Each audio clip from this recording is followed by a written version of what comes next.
Pushpa to the fire అసలు ఏ రేంజ్లో ప్రభంజనం సృష్టించింది. కలెక్షన్స్ ఆల్మోస్ట్ 1800 కోట్లకు పైగా వెళ్ళిపోయింది. అసలు ఏంటి ఇలా జరిగిపోయింది అనే లోపే అసలు సూపర్ బ్లాక్ బస్టర్ హిట్గా నిలిచింది. ఇవన్నీ జరిగినా కూడా మళ్ళీ రీలోడెడ్ వర్షన్ నిలిచి అసలు ఆడియన్స్ని అట్రాక్ట్ చేయడంలో సుకుమార్ గారికి పెట్టింది పేరు అన్నట్టు చెప్పాలి మనము. అసలు ఆడియన్స్ని అట్రాక్ట్ చేయడంలో ఆయనకి మించిన వాళ్ళు ఎవరు లేరు అనే రేంజ్లో ఆయన అసలు ఇంపాక్ట్ క్రియేట్ చేశారు పుష్ప 2తో. ఈ పుష్ప 2తో ఆల్రెడీ ఇంపాక్ట్ క్రియేట్ చేసింది కాస్త రీలోడెడ్ వర్షన్తో 20 minutes ఎక్స్ట్రా యాడ్ చేశారు కదా, దీన్ని కూడా మళ్ళీ రిలీజ్ చేశారనమాట. అంటే సంక్రాంతి తర్వాత 3 movies ఏవైతే వచ్చాయో ఆ పెద్ద సినిమాల తర్వాత ఈ పుష్ప 2ని రీలోడెడ్ వర్షన్ అయితే రిలీజ్ చేయడం జరిగింది. ఇందులో ఏంటి అని అంటే కొన్ని సిచ్యువేషన్స్ చాలా మందికి కొన్ని డౌట్స్ ఉండిపోయినాయి కదా. ఫస్ట్ ఆఫ్ ఆల్ యాక్చువల్గా ఫస్ట్ ఓపెన్ చేయగానే పుష్ప జపాన్కి వెళ్తాడు, డబ్బు కోసం కంటైనర్లో వెళ్తాడు. అసలు వెళ్ళాడు, తర్వాత దూకుతాడు, ఏమైంది అసలు ఏంటి క్లారిటీ రాలేదని ప్రతి ఒక్కరికి డౌట్ వచ్చింది. దీని గురించి కూడా అక్కడ క్లారిటీ ఇచ్చారు. అసలు కంటైనర్లో దూకి అక్కడ బుల్లెట్ తనలోకి దిగంగానే వాటర్లో పడిపోయినప్పుడు తనకి పాస్ట్ గుర్తొస్తుంది. చిన్నప్పుడు వాళ్ళ ఫ్రెండ్స్ అందరూ ఏడిపించి వాటర్లో ఆ బంతి కోసం దూకుతాడు. ఈ సీన్ మనం చూసాం. కానీ తర్వాత ఏం జరుగుతుంది అని అంటే యాక్చువల్లీ పెద్ద అయిన తర్వాత పుష్ప అసలు కంటైనర్లోకి ఎలా వెళ్ళాడు అనే దానికి సీను ముందు వెనక ఏం జరిగింది అనే సీన్ కూడా చూపిస్తారనమాట.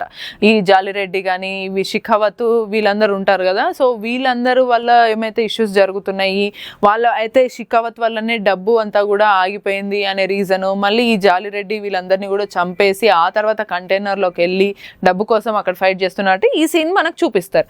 దాని తర్వాత మళ్ళీ ఇంటర్వెల్కి ముందు మనకి షిఖావత్, ఈ మంగళం శ్రీను వీళ్ళందరూ కలిసి, మంగళం శ్రీను వీళ్ళు అతనికి మొత్తము సిండికేట్ అంతా కూడా తన పేరు మీద రావాలి అనే ఇదితోటి షిఖావత్తో కలిసి ప్లాన్ చేస్తున్న సిచ్యువేషను, మళ్ళీ సిండికేట్ ఎక్కడ తన చేయి జారిపోతుందో అని పుష్ప ఆల్రెడీ వేసిన ప్లాన్తో చేసే వేట, ఇవన్నీ కూడా మనకు చూపిస్తారు బ్రేక్ ముందు, ఇంటర్వెల్కి ముందు. దీని తర్వాత మనకి పార్ట్ 1లో కూడా కొన్ని చిన్న లింక్స్, లీడ్స్ ఇవన్నీ కూడా మిస్ అయినాయి కదా, వాటికి సంబంధించిన క్లారిటీ కూడా ఇచ్చారనమాట. ఇలా ఓవరాల్గా సినిమాలో కొన్ని ఏవైతే సిచ్యువేషన్స్ దగ్గర మనకైతే ఏవైతే క్వశ్చన్ మార్క్స్ వచ్చాయో వాటన్నిటికీ ఫుల్ స్టాప్ పెట్టడానికి ఈ 20 minutes నిడివి అనేది చాలా క్లారిటీ ఇచ్చేసి చాలామంది మూవీ లవర్స్ కానీ పుష్ప 2 మూవీ లవర్స్ వీళ్ళందరూ కూడా సినిమాకి ఇంకెక్కువ పరిపూర్ణత వచ్చింది, ఇంకెక్కువ క్లారిటీ వచ్చింది, అదిరిపోయిందని చాలా సాటిస్ఫాక్షన్తో అయితే ఉన్నారు.